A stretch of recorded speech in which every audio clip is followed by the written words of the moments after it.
Bonjour à tous et bienvenue sur le Speed Astuce numéro 8 je crois. Aujourd'hui on va continuer à parler de colorisation sur Photoshop et on va s'attarder sur la baguette magique.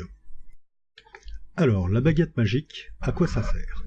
Eh bien ça va permettre de sélectionner des pixels d'une couleur spécifique. Alors prenons par exemple cette image là. On va sélectionner la baguette magique qui se trouve ici, là. Alors, si jamais elle n'y est pas, restez cliquer dessus et sélectionnez-la. Et imaginons que je clique ici. J'ai cliqué sur un pixel rouge. Tous les pixels rouges adjacents seront sélectionnés. Je clique sur un pixel bleu. Tous les pixels bleus adjacents sont sélectionnés. Je clique sur un pixel blanc. Tous les pixels blancs adjacents sont sélectionnés. Voilà, c'est tout bête. Quel est le rapport entre sélection et colorisation? Eh bien, à partir du moment où j'ai une sélection, je vais pouvoir la remplir avec une couleur précise ou un motif. D'où l'intérêt de la baguette magique. Pour remplir d'une couleur, je fais ma sélection donc, et ensuite je vais dans Édition, Remplir, je choisis ma couleur de premier plan, d'arrière-plan, etc. Il y a un raccourci clavier qui est beaucoup plus pratique, qui est Alt supprimer. Ça me permet de la remplir directement avec la couleur de premier plan. Là, vous voyez en arrière-plan, j'ai du bleu ciel. Je sélectionne, et en appuyant sur CTRL, supprimer, je remplis avec la couleur d'arrière-plan. Je sélectionne, Alt Sup, je sélectionne, CTRL Sup. Alors, voyons voir quelques options de la baguette magique. Regardez cette image, je désélectionne avec CTRL D, et là, si je clique sur un pixel rouge, il va prendre tous les pixels rouges adjacents. C'est-à-dire qu'il va tous les prendre.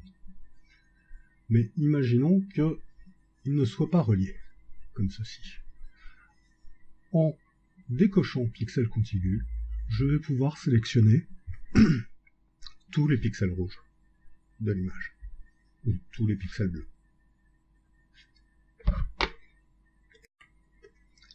Alors, on va continuer avec les options. CTRL D, je désélectionne, et on va afficher ce calque là. Calque numéro 1 sur lequel j'ai un rectangle bleu, un calque numéro 2 sur lequel j'ai un autre rectangle bleu, comme ceci, et le calque numéro 3 sur lequel j'ai encore un rectangle. Si je clique ici, vu que je n'ai que cette forme sur ce calque-là, ça va sélectionner tout le bleu qui se trouve ici. Maintenant, imaginons que je clique sur échantillonner tous les calques, regardez ce qui se passe, ça va sélectionner tout le bleu présent sur l'ensemble des calques visibles. Si j'ai pixel contigu, ça va sélectionner ces deux-là, puisque les pixels sont adjacents. Et si je décoche pixel contigu, ça va tous les sélectionner. Je pourrais avoir 50 bleus sur 50 calques différents, ça les sélectionnerait. Imaginons maintenant que je veuille sélectionner tout ce qui est blanc. Si je n'ai pas échantillonné tous les calques, là je vais prendre tout ce qui se trouve autour de celui-là. Mais à partir du moment où je demande échantillonner tous les calques, ça va sélectionner tout ce qui est blanc sur l'ensemble des calques. Et là, je peux le remplir grâce au raccourci clavier qu'on vient de voir. Maintenant, voyons voir la dernière option utile de la baguette magique, qui est la tolérance. Alors, jusqu'ici, les formes qu'on voulait sélectionner étaient clairement délimitées. Maintenant, imaginons que je veuille sélectionner cette forme-là. Vous voyez, sur les bords, c'est flou, et ça a pris à peu près au milieu. Il y a moyen de modifier ça. regardez, on va demander à ce qu'il n'y ait pas de pixels contigus, on désélectionne, si je sélectionne le bleu, ça va aller à peu près jusqu'ici. On a une tolérance de 150. Maintenant, imaginons que, avec la baguette magique, je demande une tolérance de 50. Regardez, ça ne va plus que ici. Si j'avais augmenté la tolérance, j'aurais été un peu plus loin. L'intérêt pratique de tout ça, quand on va faire une colorisation. Prenons cette image-ci. Je vais pouvoir, grâce à la baguette magique, sélectionner tout ce qui se trouve à l'extérieur du personnage. Pour ça, je vais créer un calque, comme ceci, juste au-dessus de l'arrière-plan. Je vais prendre la baguette magique avec une tolérance de 50 à peu près. Lissage, pourquoi pas. Pixel contigu, oui. Échantillonner tous les calques, oui. Et je clique ici. Regardez ce qui se passe. Ça a sélectionné tout ce qui se trouvait à l'extérieur. Je peux le remplir. Hop. Ça marche. J'ai fait mon fond. Bon, ok, j'ai dit ça marche. J'ai peut-être été un peu vite en besogne. On va faire CTRL-Z pour revenir en arrière. Maintenant, on va recommencer. On va demander une tolérance un peu plus faible. 30. Je désélectionne et je clique. Et là, déjà, ça m'a l'air un peu mieux. Ça n'a pas pris le petit soutien-gorge. Sauf que ça n'a pas pris non plus cette zone-là. Normal, elle n'est pas reliée directement au fond extérieur. Alors, pour rajouter une sélection à une autre sélection, on va appuyer sur majuscule et cliquer de nouveau sur la baguette magique. Théoriquement, il y a un petit plus qui devrait apparaître sur votre curseur. Et là, je peux rajouter cette zone-là, je peux rajouter la petite zone qui se trouve ici, cette zone-là.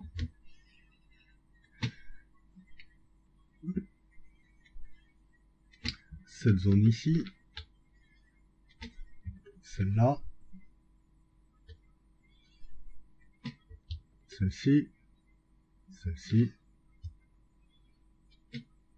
celle-ci. Alors là, je vais zoomer un peu, et celle-ci. Bon, ça m'a l'air déjà un peu mieux. On va voir ce qui se passe quand je remplis. On va essayer de trouver une couleur un peu moins pourrie.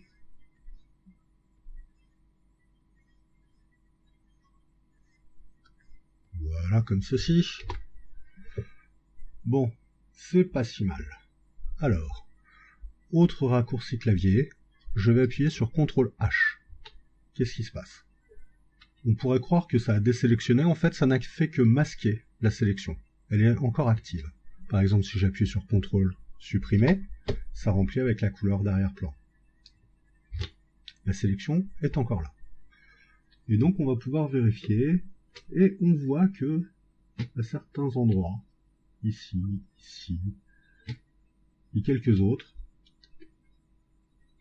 la sélection n'a pas bien agi. Alors, pour résoudre ça, je vais aller dans Sélection, Modifier, Dilater, et je vais demander 2 pixels. Alors là, ça va dépendre un peu de la résolution à laquelle vous avez travaillé. N'hésitez pas à essayer de 1, voire 50. Et là, regardez ce qui s'est passé. Ma sélection est venue se dilater et manger un peu sur le noir. Mais comme le noir est au-dessus, c'est pas gênant du tout. Maintenant, je vais pouvoir remplir de nouveau. Et là, sur les bords, je désélectionne avec CTRL-D. Et là, on a quelque chose de beaucoup plus propre.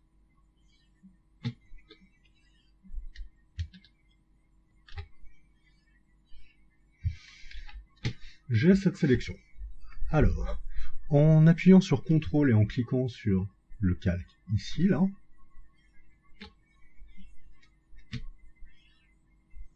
ici, là, je peux la resélectionner. En fait, ça sélectionne tous les pixels visibles sur un calque. Et là, je vais demander, dans Sélection, Intervertir. Qu'est-ce qui se passe? C'est que là, maintenant, regardez, je demande une couleur un peu chère, voilà, comme ceci, et je crée encore un calque, et là, je vais remplir. Là, ça a rempli l'inverse de ce que j'avais précédemment, c'est-à-dire mon personnage.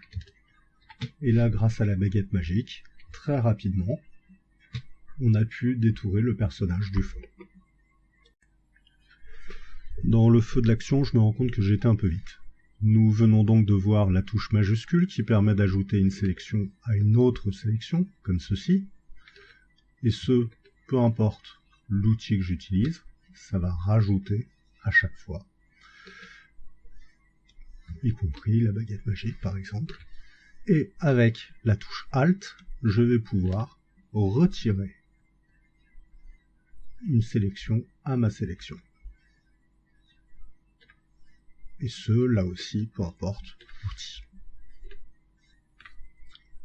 Voilà, c'est tout pour aujourd'hui. Je vous remercie, au revoir et à bientôt.